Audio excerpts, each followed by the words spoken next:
Prestigiosa periodista y escritora chilena nacida en la Patagonia, que ha revelado un talento especial para abordar la historia contemporánea de los pueblos antiguos del país. Es pionera en un género que lleva su sello no solo en Chile, sino en el continente americano. Logra además una excepcional proximidad con sus fuentes de información que comparten con ella sus más íntimos secretos y recuerdos. El libro Rosa Yagán, La Kutaya Lekipa, ha sido traducido al inglés, chino y croata y es considerado un clásico de la literatura indigenista nacional. Es el segundo texto étnico después de Pascual Coña en 1930 que perpetuó la historia de una de nuestras razas fundacionales con su propia voz, la voz de Rosa. Y hoy en el Traficante de Cultura nos reúne, obviamente, con la autora del libro, de uno de los libros que nos reúne en esta edición del podcast. Rosa Yagán, La Kutaya Lekipa, una investigación realizada por nuestra invitada Patricia Stambuk. Patricia, bienvenida. Gracias por aceptar esta conversación. Muchas gracias, Humberto. Yo te agradezco a ti porque me permite destacar a dos mujeres notables de la cultura chilena, muy distintas, pero igualmente potentes. También decir para quienes nos están viendo a través de YouTube y quienes nos siguen a través de Spotify y Amazon Music, también autora junto con Patricia Bravo de Violeta Parra, primera biografía editada también por Pehuen. Y quiero comenzar con con este libro de referencia, porque es un libro que han citado después en posteriores biografías por ser la primera de todas. ¿Cómo nace, cómo se gesta la idea de esta primera biografía de Violeta Parra? Nace muy tempranamente en mi vida porque era estudiante en la Universidad de Chile de periodismo y en segundo año se presentó la posibilidad de un seminario y en ese seminario en un determinado momento se dijo ya, elijan un tema y Patricia y yo elegimos el tema de Violeta Parra y pensemos en cómo se nos ocurrió destacar a una mujer en circunstancias que hasta ese momento los hombres eran los que tenían una plataforma más alta en el folclore chileno y Violeta todavía no estaba en el posicionamiento en que la vemos hoy día, francamente, porque fue a 5 años de su muerte y porque habían transcurrido tan poco tiempo desde su partida. Encontramos algunos testimonios muy frescos y que nadie más pudo después consultar. Por ejemplo, su madre, por ejemplo, Carmen Luisa, que retratan momentos muy especiales de Violeta Parra. Nosotros empezamos esto sin mayores pretensiones, pero con una gran laboriosidad, vale decir, partíamos con nuestra grabadora, yo tenía una grabadora inmensa y grande, y partíamos a buscar a los parientes, a buscar a los amigos, a buscar a todas las relaciones muy directas que pudiesen hablarnos de Violeta. Y así conformar esta biografía, que es un subgénero, es una biografía coral, porque actúan estas distintas voces de la gente que nosotros consultamos, actúan como un coro. Y ese coro permite tener un resultado final que es alguna imagen de Violeta. Nunca vamos a poder hacer una biografía completa de nadie, pero siempre nos vamos sumando chispazos, imágenes, emociones, momentos, para tratar de reconstruir en algún grado esa vida. Eso fue lo que hicimos.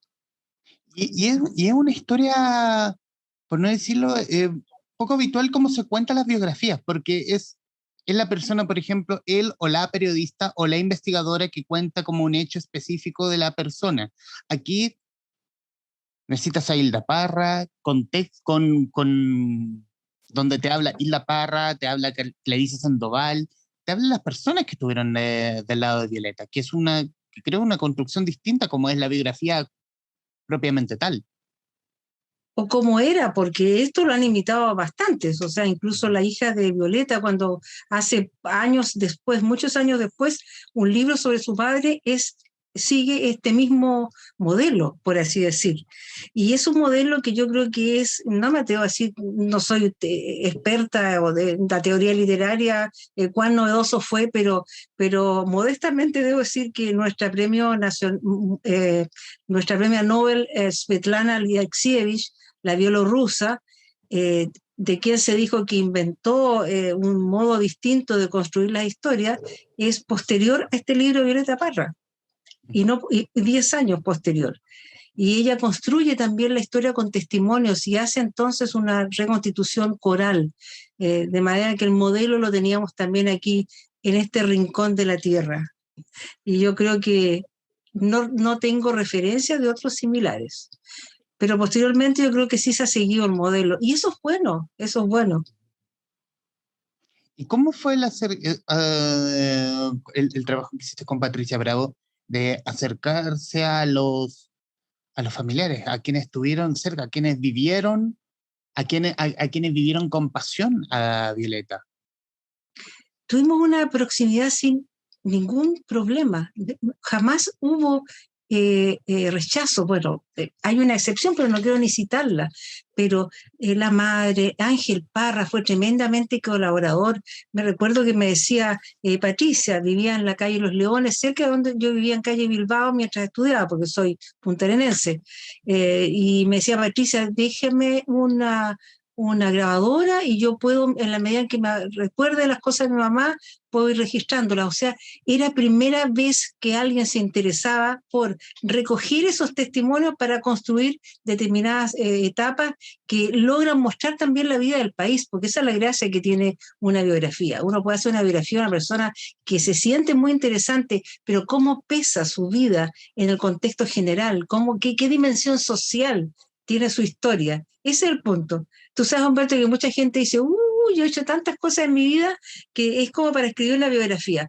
Pero veamos cuáles de esos hechos tienen alguna significación en el medio en que esa persona se ha desenvuelto. Y el caso de Violeta es que ella fue tremendamente importante, estaba moviendo, estaba generando unas dinámicas muy interesantes de cómo en la música reflejaba lo que estaba ocurriendo en el norte, lo que estaba ocurriendo en el sur. Era realmente potente, como dije al principio. Me describías como en el comienzo de la grabación, de cómo ibas con Patricia con grabadora en mano, tal como lo hacía Violeta, buscar el canto, Sí. ese canto perdido en los campos, yendo al norte con una grabadora, tal como quiero ocuparla como muestra la película que hizo Andrés Wood. Uh-huh. La biografía que tal cual iba con grabador en mano, escuchando el testimonio, guardando ese testimonio, las canciones, para que no se pierda, para que la historia no las pierda en el fondo. Humberto, eso mismo sigo haciendo hasta el día de hoy.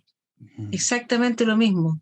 Con una grabadora más moderna y últimamente incluso a través del Zoom, que se puede grabar, como bien sabes, ¿no? Y ese acercamiento fue un acercamiento grato siempre y para mí muy novedoso. Yo venía de una cultura completamente distinta. Entonces encontrarme con gente como Hilda, su hermana, que me contaba, o Lautaro, o Eduardo, cómo había sido la infancia de ellos, para mí me abrió un mundo tremendo de lo que era mi país, esa zona de centro-sur chilena, esas costumbres y tradiciones chillanejas. Entonces, yo iba, estábamos estudiando, teníamos nuestros compromisos con la universidad, yo fui siempre mateíta y cumplía con todo lo que me pedían, buenas chicas, entonces tenía que hacer un tiempo extra para esto. O sea, yo en vez de ir a reuniones, partía a buscar a la población tanto, a una persona, a la universidad tanto, a otra, a cualquier dirección que me dieran, etcétera, con mi grabadora. Y luego tenía que llegar a la casa y, como se dice ahora, desgrabar, o sea, transcribir lo que había escuchado, y que es un trabajo muy arduo. Si tú quieres transcribir textual, y yo desde allí hasta hoy he tomado la costumbre de transcribir con la cita absolutamente textual, con las detenciones, con las palabras que se repiten, tal cual. De manera que cuando tú armas después el relato, tienes la voz real de la persona que te habló. No todos hablan igual, cada uno tiene su modo.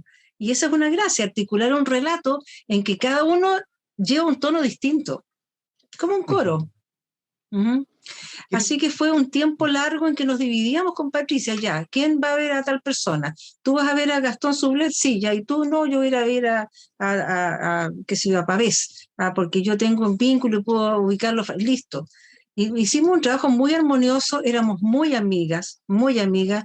Nos hicimos amigas el primer día que llegamos a la escuela de periodismo. ¿Y fue el camino editorial convertirlo en libro? ¿Cómo fue llegar a Pehuen? A Pehuen llegamos muchísimo después porque este libro dio unas vueltas que ya no quiero ni siquiera mencionar porque me remite a problemas autorales graves, muy graves, ¿m? A los que espero que nadie se someta en un momento de su vida literaria, porque para mí fue un freno, francamente, el sentir que una persona se apropiaba de tu trabajo y lo publicaba en el extranjero, fue un freno para que yo prosiguiera con mis actividades literarias y las retomé bastante después con el libro de Rosa Yagán, ¿m? Que fue el segundo libro. Pero si yo hubiera tenido el impulso de ver publicado en mi libro, de sentirlo, de sentirme comunicada, porque lo importante de uno no es que, ay, tengo un libro, mira qué importante soy. No, sino que lo que tú hiciste, lo comunicas, lo entregas. Para alguien es.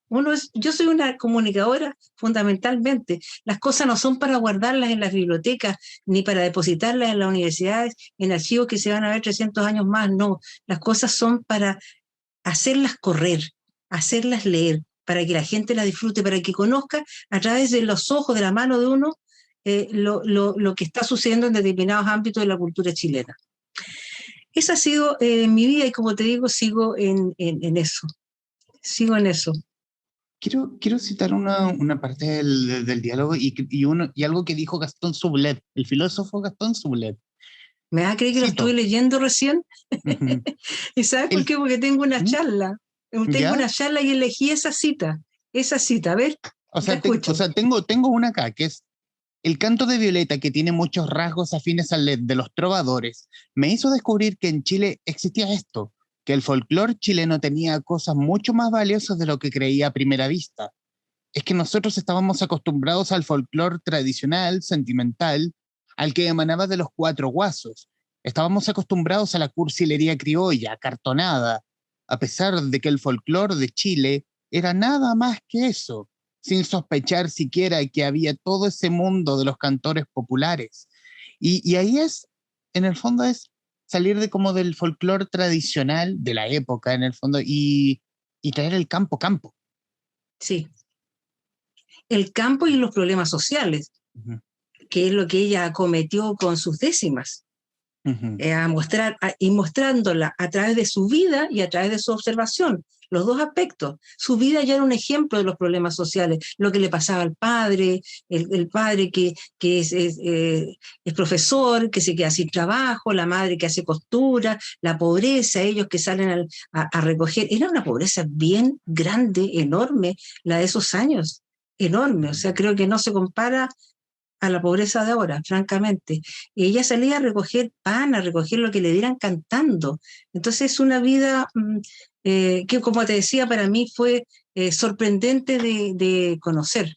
Y cómo la valora este Gastón Sublet, a mí me gusta mucho porque ahí tú ves el talento de la gente. Sublet nos hablaba de corrido, no es algo que él nos dio escrito. Tiene una capacidad de reflexión y de visualización del personaje inmediata. Le preguntábamos y él saltaba con eso. Tiene otras citas también muy notables en que dice, bueno, ella no era una investigadora, no, pero si hubiera sido una investigadora, lo suyo hubiera quedado a lo mejor en una biblioteca de una universidad. Y no se trataba de que fuera académica, se trataba de que ella recolectara, recogiera y salvara. Porque lo que uno hace al buscar testimonios, Humberto, es salvar. Incluso en el caso mío, como en el de ella, tú vas a los más ancianos, porque quieres tener esa oportunidad con ellos, esa oportunidad y darles esa oportunidad. Y a mí me pasó en otros libros de los que no vamos a hablar ahora, en el caso de los Rapa Nui, que los ancianos sentían que estaban entregando algo que era también su herencia, contar la historia de su pasado reciente.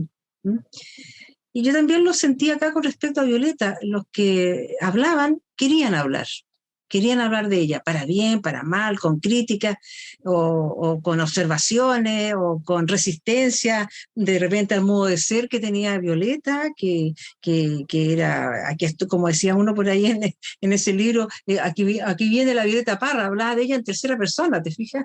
Entonces, era una forma de reafirmarse de ella también en círculos que ella frecuentaba, que eran círculos, como ella decía, de pitucos, y agregaba algo más, pitucos de...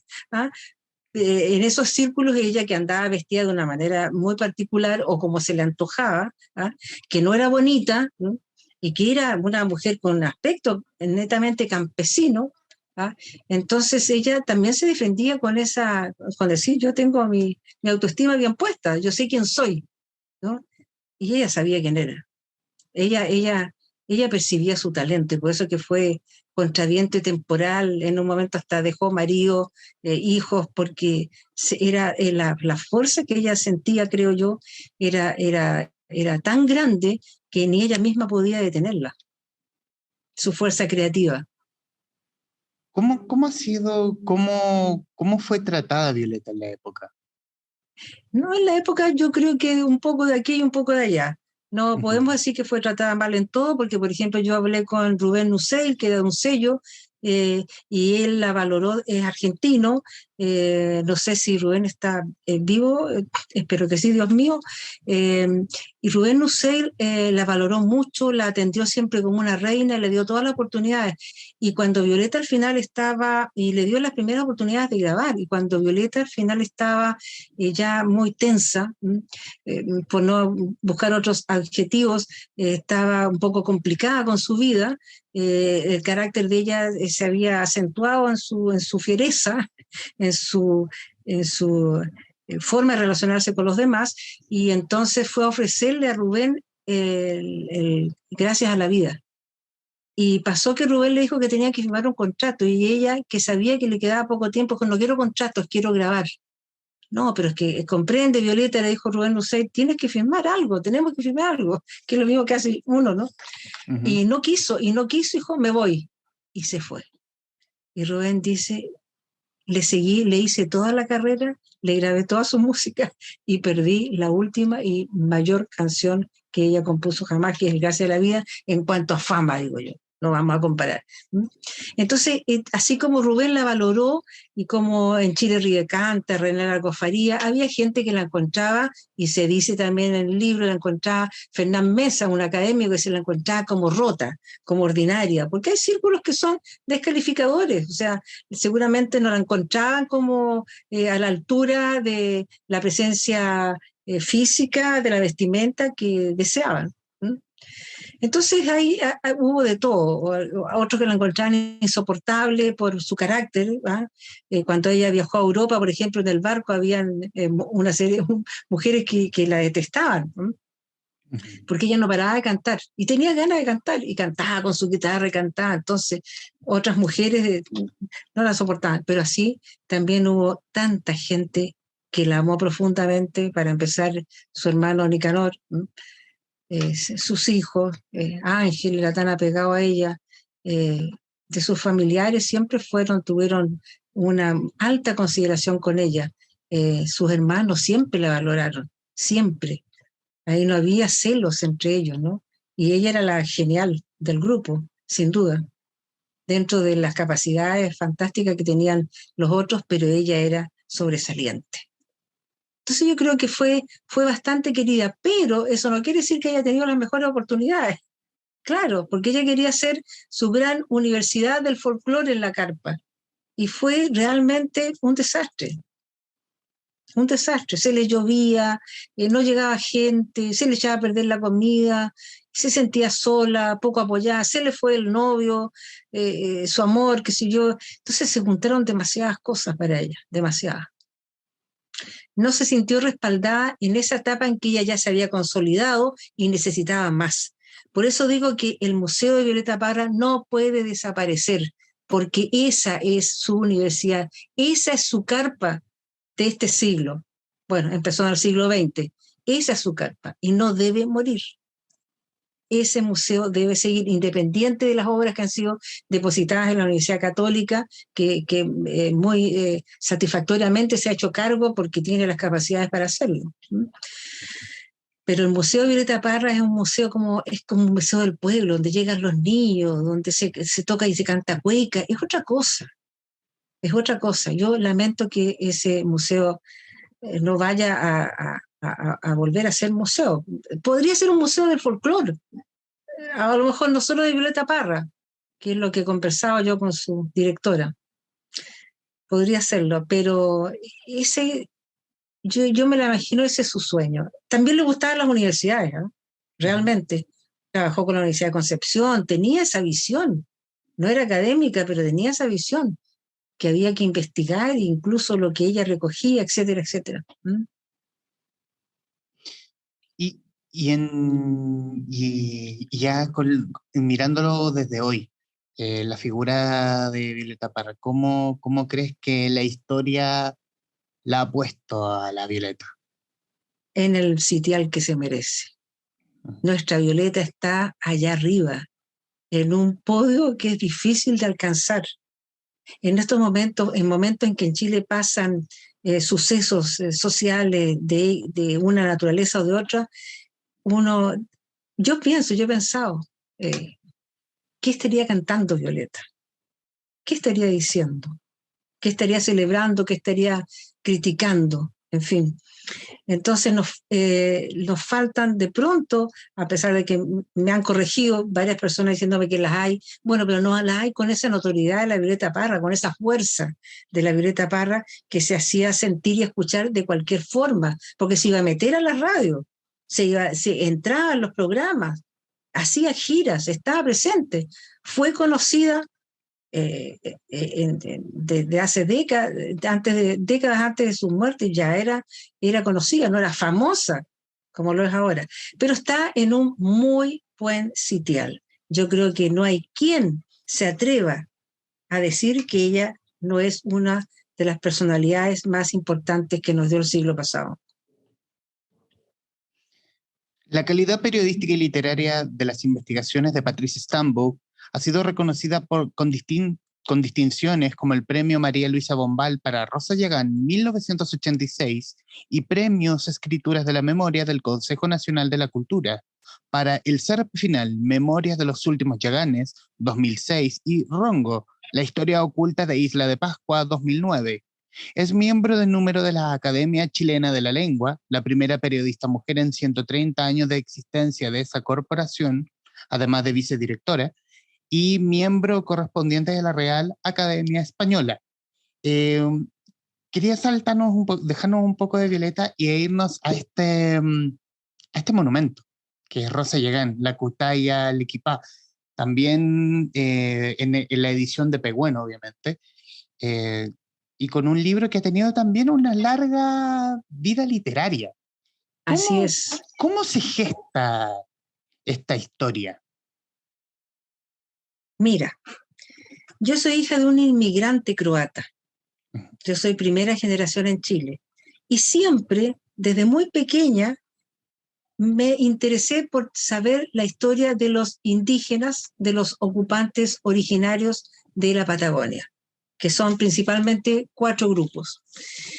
Pero no había encuentro en la ciudad con ellos, curiosamente, porque no estaban tampoco tan lejos. Andaban Cahuéscar a cientos kilómetros, se instalaban de pronto incluso en la costa frente a Punta Arenas y nadie sabía o les daba valor.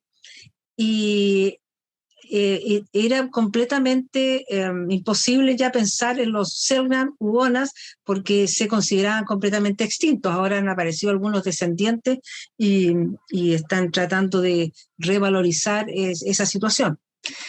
Entonces, yo llegué, cuando regresé de la Universidad de Punta Arenas, en el tiempo en que los provincianos solo pensábamos en volver a nuestra tierra, y empecé a trabajar en radio, y en la radio siempre transmitía estos temas de identidad, de la identidad, del patrimonio inmaterial, de quienes estaban primero, de lo poco que estábamos conectados con estos pueblos antiguos. Etnia le decíamos ahora, todos piden que no se diga etnia, sino pueblo. Y fue así como un día, en una por azar, me llama una persona y me dice que en el hospital donde ella trabaja, era una enfermera, hay una persona que ella cree que a mí me va a interesar conocer y que es quizás lo que yo estoy buscando. Yo no había dicho qué estaba buscando, yo hablaba simplemente de los intereses culturales que yo tenía con respecto a los pueblos antiguos, como me gusta decirle. Y fui al hospital y ahí hay unas fotos en ese libro. Yo todavía digo, ¿Cómo pude tener tanta suerte de encontrar a alguien que estaba y además vivo completamente? Vivo, ahí estoy en el momento en que yo la conocí. En ese momento que estoy con un gorro, era seguramente invierno, con mi chaquetita cuero, ella está en su cama, esas típicas camas antiguas de hospital, con una barra blanca, medio carcomida, en fin, y ella estaba tejiendo con a palillo, unas medias de color amarillo. La segunda foto de la de ella cuando ya éramos amigas y yo la invitaba a mi casa. Y ahí entonces ya me llevaba un canastito de regalo, tomábamos el té, yo la paseaba por la ciudad, etcétera, y desarrollamos lo que ha sido siempre en mi vida mucho más que una relación de trabajo.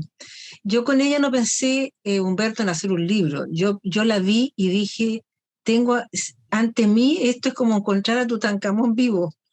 Ujú. Es algo maravilloso. Entonces empecé a conversar con ella, ella tenía sus dificultades para expresarse en castellano, pero poco a poco fui aprendiendo a entender lo que decía y a sumar sus frases y hasta reconstruir sus relatos, que eran relatos muy desordenados, porque ella no hablaba cronológicamente, empezó de niña, terminó de adulta, sino que su memoria empezó a abrirse, como se le abre la memoria a uno, por los olores, por las relaciones, por la pregunta. Ay, sí, ahora me recuerdo, sí, en ese trabajo que es el fluir de la conversación, no es una entrevista propiamente, sino que es una conversación pausada, en que se deja que la memoria flote de nuevo, flote, que la que está un día salga a flote. ¿M? Ella me fue contando su historia y la escribí en realidad, o saqué el libro incluso después que ella falleció, el año 86, ella falleció el 83. Porque bueno, yo trabajaba como periodista, tampoco tenía tantas posibilidades de dedicarme al tema literario. Y yo digo que este es mi buque insignia en mi literatura, es mi buque insignia el Rosa Yagán, definitivamente.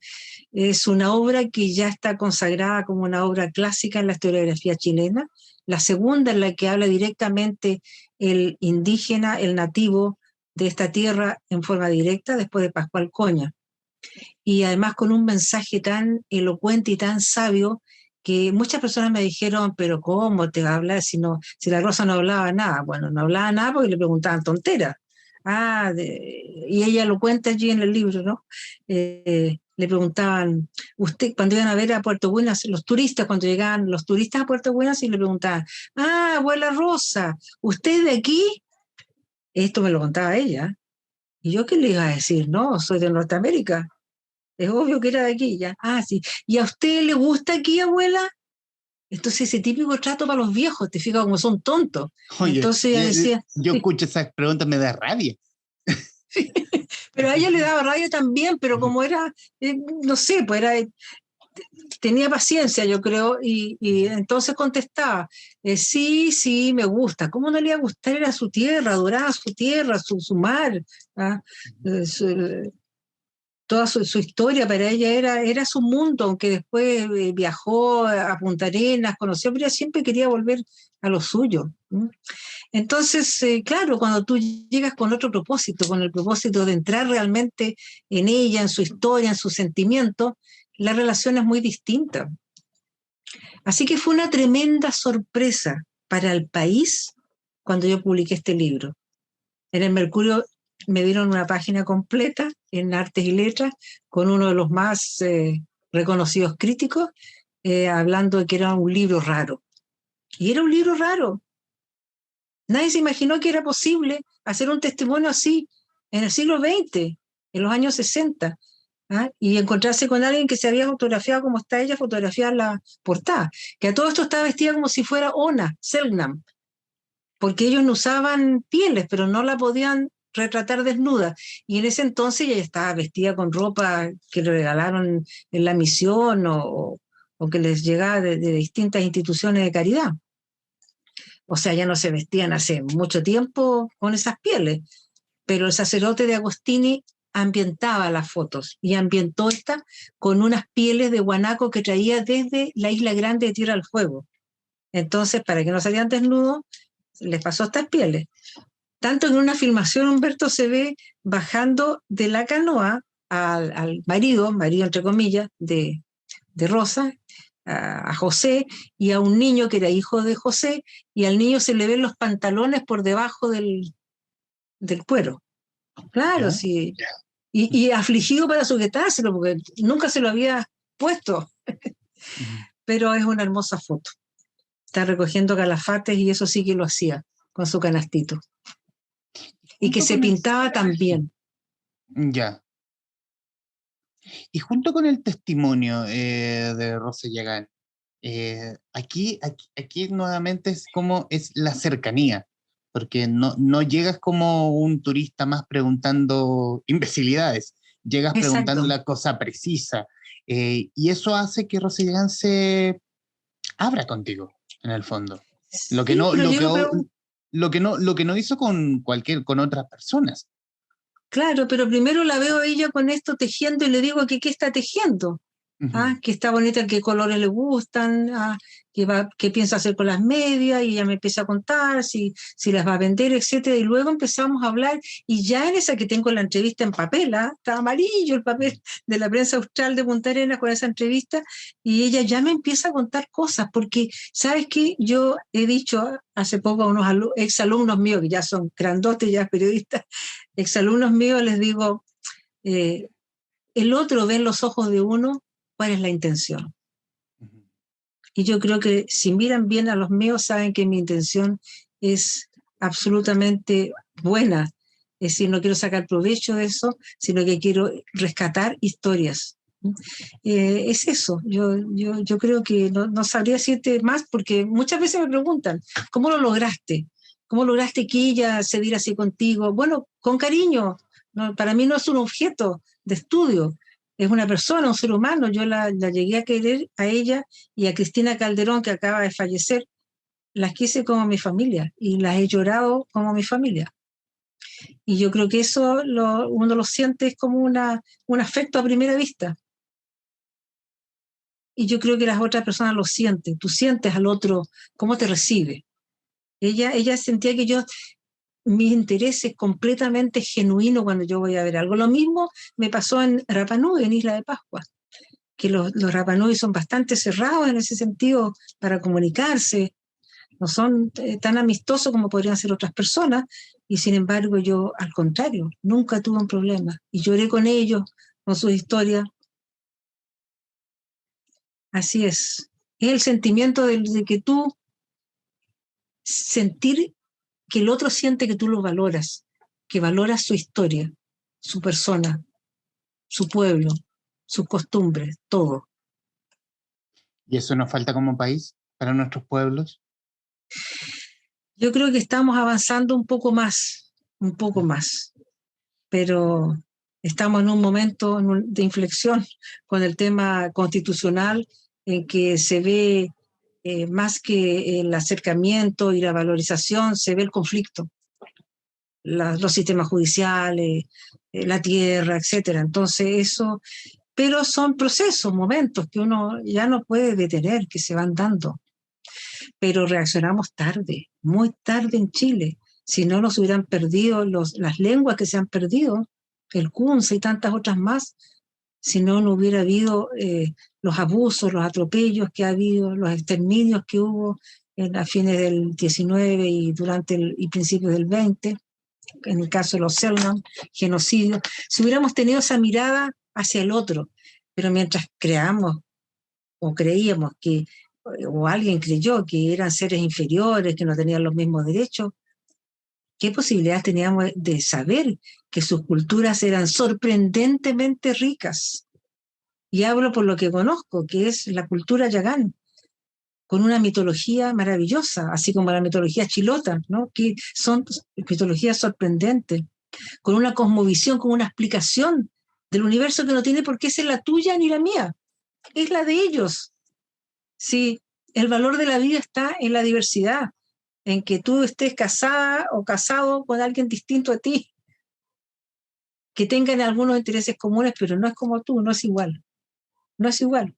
Entonces, yo creo que en Chile durante mucho tiempo hemos estado en la cultura de parecernos, hablar parecido, vestirse parecido, vivir en un barrio donde te identificas con un grupo. Entonces no está la idea de la diversidad, está la idea, creo yo, o ha estado la idea de la uniformidad. Y eso hay que quebrarlo positivamente, positivamente. ¿Cómo fue fuera del testimonio de Rosa? eh, porque decir que es un libro hermoso. Bueno, en la edición, cuando edite el programa van a quedar mejor demostrado el libro, que es un libro objeto con fotos, rico en Esas fotos texto. son mías, yo se las tomé Sí. en mi casa.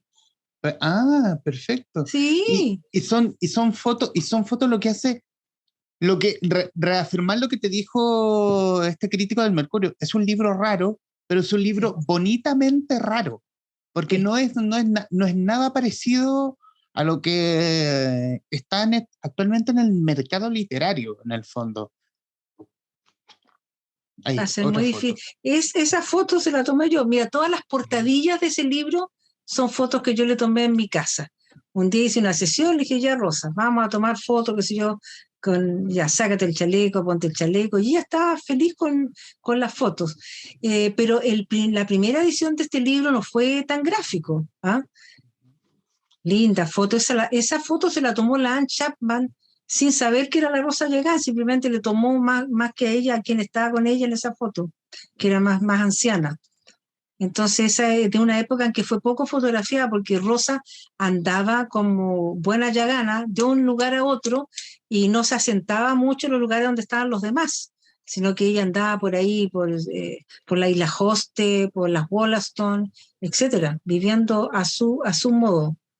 Esa fue, yo creo que ella realmente fue la última que vivió más apegada al estilo original de su pueblo.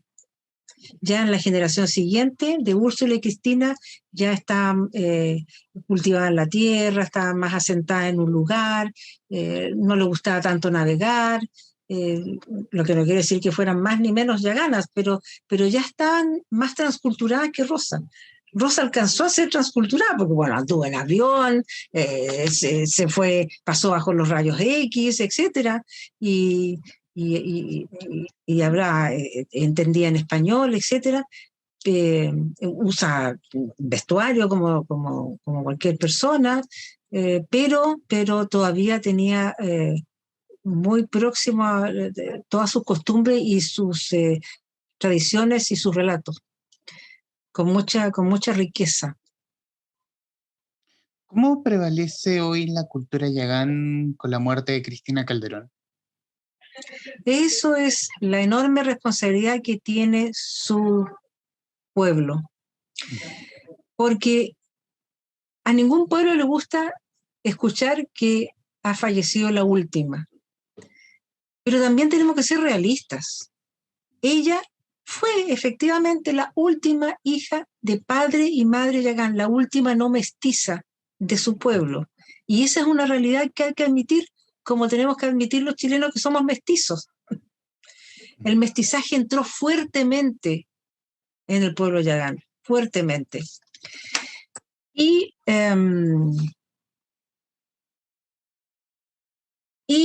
fruto de ese mestizaje se va perdiendo el idioma, no solo por el mestizaje, también por las misiones. Ellos tratan de aprender incluso inglés, o por la cercanía de la base, tienen que hablar castellano porque no los van a entender en su idioma, o porque los niños tienen que ir al colegio y en el colegio no les enseñan en yagán, les enseñan en español. Entonces, todos esos factores van configurando un panorama poco favorable para el idioma. Se va dejando de hablar. Y cuando la misma Cristina se casa primero con un argentino mestizo de Ona, Zárraga, luego se casa con un chilote y va quedando viuda y queda viuda la segunda vez, se casa con otro chilote, chileno, ¿ah? Y digo chilote porque es parte de la colonización de la zona austral, es la que han hecho chilotes y croatas principalmente, ¿no? Entonces, no aprenden el idioma y ella se entrega a la idea de que tiene que comunicarse en castellano. Entonces sigue hablando con su hermana y con las pocas mujeres que había que todavía hablaban su lengua y que yo las conocía todas, ¿no? A todas esas últimas que hablaban su lengua, que eran 4 o 5, incluso había una Cahuéscar, que culturalmente era yagán. Y cuando muere Úrsula, ella comienza a insistir en la enseñanza a los suyos, pero la enseñanza de un idioma es la conversación. Entonces, yo sé que hay varias personas que pueden entender frases y que pueden aplicar frases, pero uno se da cuenta que no es más que eso. Entonces, el esfuerzo tendría que ser tan grande como para implicar a los 2 expertos que hay extranjeros en idioma yagán. Fíjate tú, expertos extranjeros en idioma yagán. Uno es Jess Taube y el otro no es el nombre, gente que se abocó a estudiar la lengua en profundidad. Entonces, no sé, no es fácil, no es fácil, porque tú podrás aprender que boyaki a pasar quiere decir cómo está, boyaki quiere decir fogata, o pushaki, porque habían distintos dialectos, que arwa el cintillo de pluma, que terry manacatá, tengo mucho frío, pero más que eso, no sé, francamente, no hay nadie ahí hoy día que hable fluidamente el idioma, o que pueda expresar una idea o hacer un relato en esa lengua. Puede saludar. Yo escuchaba personas saludando, diciendo 2 o 3 frases, pero nunca he sabido que haya una comunicación fluida. Entonces esa es la realidad del idioma. Y cuando uno dice última, entonces está pensando en eso, en que es la última que pudo hablar fluidamente su idioma, y lo que no quiere decir que muere el idioma. No quiere decir que muere el pueblo. Quiere decir que tienen que estos descendientes, estos que se consideran tan yaganas como cualquiera, a pesar de su mestizaje, tienen que hacer un esfuerzo por mantener las tradiciones, las historias y sobre todo por conservar lo que se pueda, aunque sea en forma testimonial, de la lengua. Yo creo que va a haber en este caso de los yaganes una conservación más bien testimonial, pero que la haya es bueno. Enseñar en los colegios como que Amma significa lobo, etcétera, que Lam significa sol, etcétera. Y ahí, ya haciendo los minutos finales que nos quedan de esta grabación, unida común entre Rosa Yagán y Violeta Parra, Claro, cómo podríamos juntarla en una idea o un concepto común? bueno, el primero salta a la vista, son mujeres. Segundo, chilenas. Tercero, de una raíz social modesta, porque Rosa no fue una mujer de recursos y la Violeta Parra tampoco. Rosa no dejó descendencia, Violeta sí la dejó, ahí hay una gran diferencia. Y yo creo que las une esta oportunidad que tuvieron de contar sus historias, su vida. En el caso de Rosa, lograr contarlo; en el caso de Violeta, lograr traducir el momento que vivía su país a través de su arte, la música, entre tantas otras artes que ella practicó, como la tapicería, que también fue genial. Pero mujeres valerosas que hicieron lo que tenían que hacer en su día, con sus historias, con altos y con bajos, más allá de las idealizaciones que uno pudiera hacer. Y eso es lo que uno advierte en sus historias. Son historias reales, seres humanos que pueden tener. Yo creo que Rosa Yagán tuvo el tremendo talento para decir lo que dijo. La observación que hizo ella de la sociedad y de sus propios grupos, cómo termina ella en la historia, cómo la hago terminar, porque no es que ella me haya dicho al final esas palabras, como que relaciona la situación de su pueblo con el diluvio. Son imágenes muy fuertes. Así que eso es Violeta y Rosa. Yo creo que además ya están en nuestro escenario de la cultura chilena y nadie las va a mover. ¿Qué más poder agregar?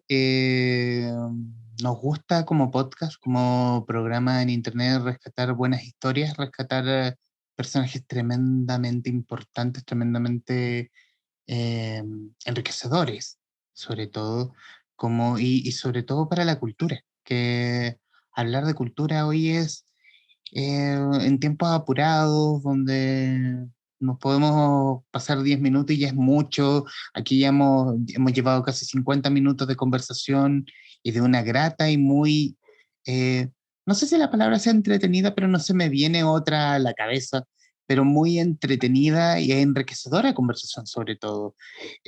Patricia Stambuk, muy agradecido de este ratito para conversar para con esta casa digital y obviamente estos minutos finales para que diga lo que guste.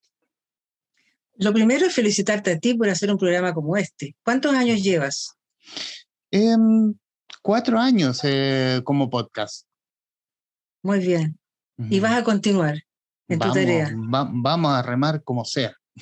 Bueno, eso es justamente la idea de remar, siempre la tengo presente yo. Y sabes qué, cuando me preguntan, ¿y qué vas a hacer? Y yo le digo, seguir remando. Así que sigamos remando en la cultura porque vale la pena. Ese dicho vale la pena. No es muy afortunado, pero es elocuente. Vale la pena seguir remando en la cultura. Te felicito, Humberto, y muchas gracias por la invitación. Patricia Stambuk en el Traficantes de Cultura. Muchísimas gracias.